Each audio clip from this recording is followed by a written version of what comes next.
Hi friends friends நம்ம சேனலில் SPO பற்றி வீடியோஸ் தான் நம்ம ஒன் பை ஒன்னாக பார்த்துட்ருக்கோம். ஸோ இன்றைக்கி பார்க்கக்கூடிய வீடியோ எதை பற்றி அப்படின்னா நம்ம எஸ்பிஓவில் வந்து கரண்ட்டாக வந்து அப்டேட்ஸ் தான் பார்க்க போகிறோம். ஸோ அதுக்கு முன்னாடி ஒரு இன்ஃபர்மேஷன் சொல்லிக்கிடுறேன். நம்மளுடைய சேனலில் வந்து இது வரைக்கும் எஸ்பிஓ ரிலேட்டடான வீடியோஸ் மட்டும்தான் நம்மளுக்கு வந்துட்டு இருந்துச்சு. இனி வரக்கூடிய வாரங்கள் இனி கம்மிங் டேஸில் எல்லாமே நம்மளுக்கு அதர் கண்டென்ட் பற்றியான வீடியோஸுமே நம்மளுக்கு வரும். ஸோ வேறு ஜாப்ஸ் பற்றி எந்த வீடியோஸுமே வராது. ஜென்ரல் கண்டென்ட்ஸ் பற்றி நம்மளுக்கு நிறைய வீடியோஸ் நம்ம ஒன் பை ஒன்னாக போட இருக்கிறோம். ஸோ இன்றைக்கி நம்ம எஸ்பியோட அப்டேட்ஸ் என்னதுன்னு பார்த்துக்கலாம். வாங்க வீடியோக்குள்ளே போகலாம். இதுதான் பார்த்துக்கோங்க. ஸோ நம்மளுக்கு 29/8/2024 ஸோ அன்னைக்கு எஸ்பி மெம்பர்ஸ் எல்லாருமே நோட்டீஸ் போர்டில் இருப்பீங்க. ஸோ நோட்டீஸ் போர்டு வாய்ஸை போய் கேளுங்க. நைட்டு சார் போட்டிருக்காங்க வாய்ஸு. ஸோ அதில் வந்து நம்மளுக்கு வந்து விட்ரா பற்றி சொல்லியிருக்காங்க. அப்புறம் ஒர்க் எப்போ ஸ்டார்ட் ஆகணும் அதை பற்றி சொல்லியிருக்காங்க. நெக்ஸ்ட் வந்து ரீஃபண்ட் பற்றி சொல்லியிருக்காங்க. நெக்ஸ்ட் வந்து பிடிஓ ஆஃபீஸர் பற்றி சொல்லியிருக்காங்க. நெக்ஸ்ட் வந்து டெலகிராம் பற்றி சொல்லியிருக்காங்க. ஸோ இவ்வளோ இன்ஃபர்மேஷன்ஸ் அதில் இருக்குது. So ½ an hour audio. So அந்த ஆடியோ எல்லாருமே மறக்காமல் கேட்டுக்கோங்க, சரியா? ஸோ எஸ்பிஓ பொறுத்தளவில் நம்ம வந்து நோட்டீஸ் போர்டில் வரக்கூடிய இன்ஸ்ட்ரக்ஷன்ஸை வந்து கரெக்டாக ஃபாலோ பண்ணாலே போதும். நம்ம வந்து எஸ்பிஓவில் கண்டினியூவாக நம்ம என்ன பண்ணிக்கலாம், ஒர்க் பண்ணிக்கலாம். ஸோ இப்போ நம்ம ஃபஸ்ட்டு பார்க்கக்கூடியது எது அப்படின்னு பார்த்தாச்சுன்னா ஃபர்ஸ்ட் ஆப்ஷன் தான் இந்த விட்ரா. ஸோ இன்னுமே நம்மளுக்கு வந்து விட்ரா போட ஆரம்பிக்கலை, ரைட்டாக? நம்ம விட்ரா கொடுத்துட்டோம், பட் நம்மளுக்கு இன்னும் விட்ரா போட ஆரம்பிக்கலை. ஸோ நம்மளுக்கு வந்து விட்ரா கொடுக்க போகிறாங்க என்றைக்கு அப்படின்னு பார்த்தாச்சுன்னா இன்றைக்கி 30th, ஓகேவா? ஸோ 30th இன்றைக்கி தான் நம்மளுக்கு வந்து விட்ரா போட ஆரம்பிக்க போகிறாங்க அப்படின்னு சார் நோட்டீஸ் போர்டில் சொல்லியிருக்காங்க. சப்போஸ் இன்றைக்கி போடலை அப்படின்னா நெக்ஸ்ட் வீக் கண்டிப்பாக நம்மளுக்கு 100% வரதுக்கு வாய்ப்புகள் இருக்குது, ஓகேவா? ஸோ விட்ரா போட்டவங்க எப்போ வரும்னு சொல்லி நீங்கள் வெயிட் பண்ணிகிட்டே இருக்கீங்க. ஸோ இன்றைக்கி வரலாம். சப்போஸ் இன்றைக்கி வரதுக்கு மிஸ் ஆச்சு அப்படின்னா நெக்ஸ்ட் வீக் கண்டிப்பாக நம்மளுக்கு வந்து விட்ரா வந்துடும். செப்டம்பர் 10th மேக்ஸிமம் எல்லாருக்குமே விட்ரா போட்டு முடிச்சிருப்பேன்னு சார் சொல்லியிருக்காங்க. ஸோ அது மேக்ஸிமம் போட்டுருவாங்க. மேபி கொஞ்சம் டிலே ஆனால் கூட ஒரு 5 to 10 days டிலே ஆகலாம், சரியா? ஸோ எல்லா இன்ஃபர்மேஷனுமே எவ்வளோ பேருக்கு போட்டிருக்காங்க, எந்த பேட்ச்க்கு ரிலீஸ் பண்ணியிருக்காங்க, ஸோ எல்லா இன்ஃபர்மேஷன்ஸுமே நம்மளுக்கு நோட்டீஸ் போர்டில் ஒன் பை ஒன்னாக வந்துட்டுருக்கும். ஸோ அதனால் நீங்கள் வந்து மெம்பர்ஸ், நீங்கள் வந்து உங்கள் இன்ட்ரடியூசரும் சரி, டீம் லீடர்ஸும் சரி, கமாண்டர்ஸும் சரி, யாருமே போய் டிஸ்டர்ப் பண்ணாதீங்க. எப்போ விட்ரா வரும், எப்போ ரீஃபண்ட் கொடுப்பாங்க, எப்போ ஒர்க் ஸ்டார்ட் பண்ணுவாங்க, எதுவுமே நீங்கள் போய் கேட்காதீங்க. ஏன்னா எல்லாமே நோட்டீஸ் போர்டில் அதுக்குள்ளே ஆன்சர்ஸ் இருக்குது, ஓகேவா? உங்களுக்கு ஐடி ரிலேட்டடாக ஏதாவது ப்ராப்ளம் இருக்குது, இல்லை ஐடி லாகின் ஆகலை, ஸோ எனக்கு மெயில் ஐடி சேஞ்ச் பண்ணணும், ஸோ இந்த மாதிரி ஐடி ரிலேட்டடாக ஏதாச்சும் ப்ராப்ளம் இருந்தால் மட்டும் நீங்கள் வந்து டீம் லீடருடைய கமாண்டர்ஸ்ட்டே போய் சொல்லுங்கள், ஓகேவா? அது இல்லாத பட்சத்தில் உங்களுக்கு எல்லா இன்ஃபர்மேஷன்ஸுமே சார் நோட்டீஸ் போர்டில் ஒன் பை ஒன்னாக கொடுத்துருக்காங்க. ஸோ ஆடியோஸ் எல்லாமே கேட்டால் நீங்கள் வந்து எல்லாமே தெரிஞ்சுக்கலாம், சரியா? ஸோ இதுதான் விட்ரா பற்றி. ஸோ இன்றைக்கி வரலாம். இன்றைக்கி மிஸ் ஆச்சுன்னா நெக்ஸ்ட் வீக் கண்டிப்பாக ஷுவராக நம்மளுக்கு விட்ரா வர ஆரம்பிச்சிடும், ஓகேவா? ஸோ நெக்ஸ்ட்டு வந்து செகண்ட் என்ன சொல்லியிருக்காங்கன்னா ஒர்க்கு ஸ்டார்ட் பண்ண போகிறது. ஸோ நம்மளுக்கு வந்து கம்மிங் வீக் சொல்லும்போது நம்மளுக்கு ஆகஸ்ட் முடிஞ்சு செப்டம்பர் ஓப்பன் ஆயிரும். ஸோ கம்மிங் வீக் டியூஸ்டேலேருந்து நம்ம ஒர்க்கு ஸ்டார்ட் பண்ணுற மாதிரி சார் வந்து இன்ஃபர்மேஷன் கொடுத்துருக்காங்க நோட்டீஸ் போர்டில், சரியா? மேக்ஸிமம் ஸ்டார்ட் பண்ணிடுவாங்க. ஸோ அதுலேயும் ஏதாச்சும் கொஞ்சம் டிலே ஆனால் 1 or 2 days டிலே ஆகலாம், சரியா? நம்மளுக்கு பொதுவாக எல்லாருக்குமே தெரியும் எஸ்பிஓ பொறுத்தவரை எதுவுமே அவங்க கரெக்டாக பண்ணுவாங்க. பட் கொஞ்சம் டிலே இருக்க வாய்ப்புகள் இருக்குது. ஸோ ஷுவராக சார் சொல்லிட்டாங்க நம்மளுக்கு செகண்ட் வீக் டியூஸ்டே வந்து ஸ்டார்ட் பண்ணிடுவோன்னு சொல்லியிருக்காங்க. மேபி டிலே ஆனால் 1 or 2 days டிலே ஆகிறதுக்கு வாய்ப்புகள் இருக்குது. அந்த இன்ஃபர்மேஷன்ஸுமே நம்ம சார் நோட்டீஸ் போர்டில் கொடுப்பாங்க, சரியா? அதுவுமே ஸோ விட்ராவுமே நமக்கு நெக்ஸ்ட் வீக் கன்ஃபார்மாக தொடங்கிடும். அதேமாதிரி ஒர்க்கும் நெக்ஸ்ட் வீக் கன்ஃபார்மாக ஸ்டார்ட் ஆயிரும், சரியா? அந்த ஷுவரிட்டி நம்மளுக்கு இருக்குது. நெக்ஸ்ட் வந்து ரீஃபண்ட். சரியா? ஸோ ரீஃபண்ட் பற்றி சொல்கிறாங்க. அதாவது ரீஃபண்ட் யாருக்கு ரீஃபண்ட் கொடுப்பாங்க அப்படின்னா எல்லாருக்குமே தெரியும். எஸ்பிஓ வேண்டாம், எனக்கு எஸ்பிஓவில் நம்பிக்கை இல்லை, நான் வந்து வெளியில் போகிறேன் அப்படின்னு சொல்கிற பர்சன்ஸ்க்கு வந்து ரீஃபண்ட் கொடுப்பாங்க. ஸோ அவங்க வந்து ரிஜெக்ட் ஆப்ஷன் செலக்ட் பண்ணியிருப்பாங்க, மெயில் போட்டிருப்பாங்க. ஸோ நிறைய ஃபார்மேட் படி அவங்க ஃபில் பண்ணியிருந்தாங்க, ரைட்டா? ஸோ அந்தந்த பர்சன்ஸ் தான் ஒன் பை ஒன்னாக வந்து அவங்க வந்து ரீஃபண்ட் கொடுக்க போகிறாங்க. அதுவுமே அந்த இன்ஃபர்மேஷனுமே நோட்டீஸ் போர்டில் முந்தியே அதுக்குள்ளே ஆடியோஸ் சார் கொடுத்துருக்காங்க. தேவைப்படுறவங்க நீங்கள் வந்து ஸ்க்ரோல் பண்ணி தேவையான ஆடியோஸை நீங்கள் கேட்டு தெரிஞ்சுக்கோங்க. ஸோ ரீஃபண்ட் பற்றி ஒரு முக்கியமான பாயிண்ட் என்ன அப்படின்னு பார்த்தாச்சுன்னா ஃபஸ்ட்டு வந்து அவங்க பே பண்ண அமௌண்ட், சரியா? அந்த ஒர்க்குக்குன்னு அவங்க வந்து பே பண்ணியிருப்பாங்கல்ல க்ளவுட் ஸ்டோரேஜுக்கு வேண்டி. ஸோ அந்த பே பண்ண அமௌண்ட்டில் ஜிஎஸ்டி போக 18% சொல்லியிருந்தாங்க. அந்த ஜிஎஸ்டி போக பாக்கி அமௌண்ட்டை ஃபஸ்ட்டு வந்துக்கு அவங்க கொடுத்துருக்க அக்கௌண்ட்டுக்கு வந்து கிரெடிட் பண்ணுவாங்க, சரியா? கிரெடிட் ஆனதும் அந்த இன்ஃபர்மேஷன்ஸுமே ஒரு மெத்தடில் வந்து அனௌன்ஸ்மெண்ட் கொடுப்பாங்க. அது என்ன மெத்தட்னு ஃபர்தராக சார் நோட்டீஸ் போர்டில் சொல்லுவாங்க.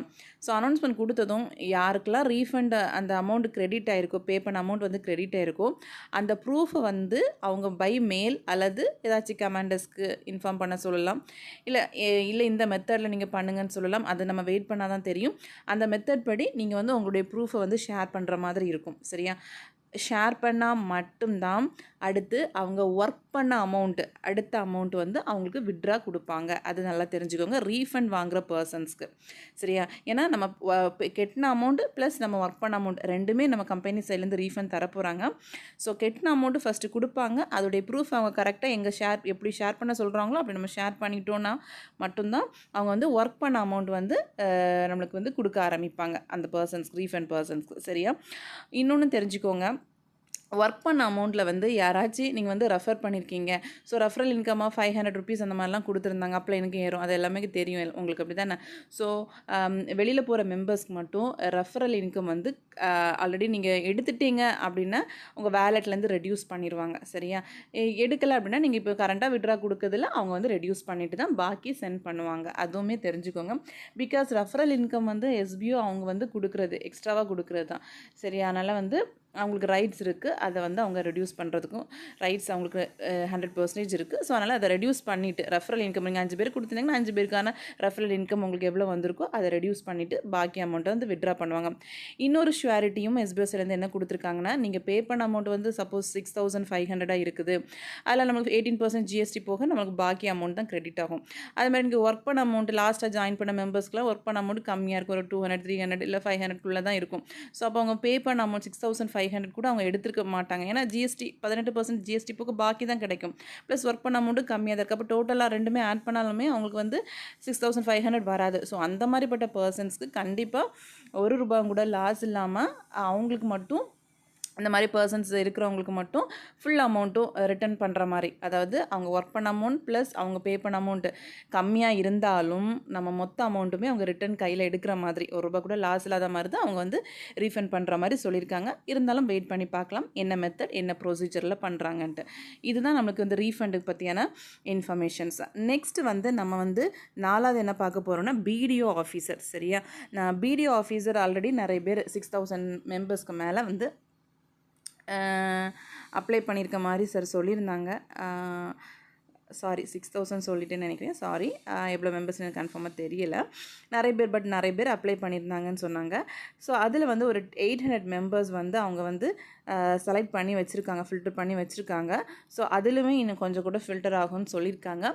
ஒரு 300 to 500 மெம்பர்ஸ் தான் எடுக்கிற மாதிரி சொல்லியிருக்காங்க. ஸோ அதில் யாரெல்லாம் செலக்ட் ஆவா, என்ன மெத்தட் படி செலக்ட் பண்ணியிருக்காங்க எல்லாமே நம்மளுடைய அட்மின்ஸ் தான் தெரியும். ஸோ பிடிஓ ஆஃபீஸஸ்க்கு அப்ளை பண்ணவங்க வெயிட் பண்ணுங்கள். உங்களுக்குமே கம்மிங் வீக்கில் ஒரு 10 டேஸ்க்குள்ளே உங்களுக்குமே என்ன பண்ணுவாங்க, அதோடைய இன்ஃபர்மேஷன் கொடுப்பாங்க பை மெயில். சரியா?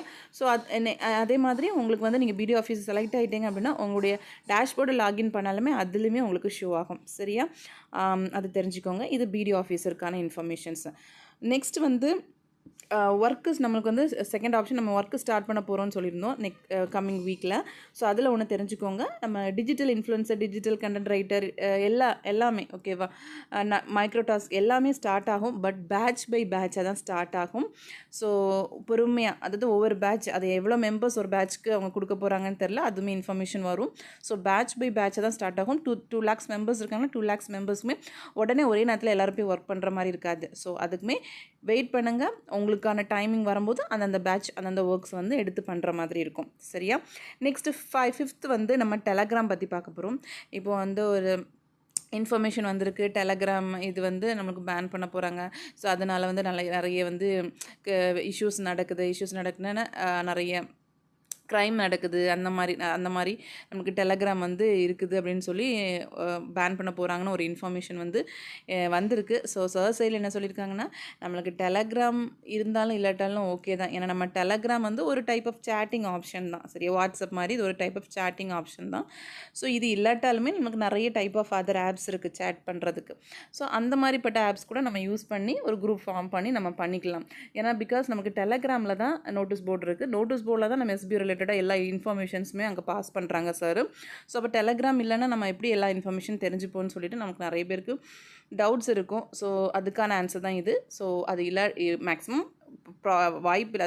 அதாவது டெலகிராம் பேன் பண்ணுறதுக்கு வாய்ப்புகள் கம்மி தான். இருந்தாலும் சப்போஸ் ஏதாவது ரீசன்ஸ்னால அதை இல்லீகல் ஆக்டிவிட்டீஸ் நடக்குது டெலகிராமில், ஸோ அந்த மாதிரி ரீசன்ஸ்னால பேன் பண்ணாலும் நம்மளுக்கு எஸ்பிஓ சைட்லேருந்து அதர் ஆப்ஷன்ஸ் கொடுப்பாங்க, அதர் சேட்டிங் ஆப்ஷன்ஸ் கொடுப்பாங்க. ஓகே, நிறைய ஆப்ஸ் இருக்குது ஏதாவது மெத்தட் மூலமாக. ஸோ அங்கே நம்ம போய் குரூப் ஃபார்ம் பண்ணி அங்கே போய் நம்ம வந்து ஒர்க்கை ஸ்டார்ட் பண்ணி எல்லாமே பண்ணிக்கலாம். ஸோ அதனால் டெலகிராம் இதாயிரும்னு சொல்லிட்டு நம்ம எஸ்பிஓ மெம்பர்ஸ் வந்து பயப்பட தேவையில்லை. ஓகேவா, இதுதாங்க நம்மளுடைய எஸ்பிஓடைய அப்டேட்ஸ். ஓகேவா, நம்மளுக்கு 29/8/2024 அன்றைக்கி நைட் வந்து சார் ஆடியோ போட்டிருக்காங்க. ஸோ எல்லோரும் பார்த்து இந்த வீடியோவை பார்த்தாலுமே நீங்கள் வந்து நோட்டீஸ் போர்டில் போய் ஆடியோவை கேட்டு இன்ஃபர்மேஷனை தெரிஞ்சுக்கோங்க. Thank you friends. ஃப்ரெண்ட்ஸ், என்னுடைய சேனலை இந்த வீடியோ வந்து உங்களுக்கு பிடிச்சிருக்கு அப்படின்னா என்னோடய சேனலை சப்ஸ்கிரைப் பண்ணுங்கள், பெல் பட்டன் போட்டு விடுங்க. நெக்ஸ்ட் வந்து என்னுடைய வீடியோஸை வந்து ஷேர் பண்ணுங்கள் உங்கள் ஃப்ரெண்ட்ஸ் அண்ட் ஃபேமிலிஸ்க்கு. தேங்க்யூ.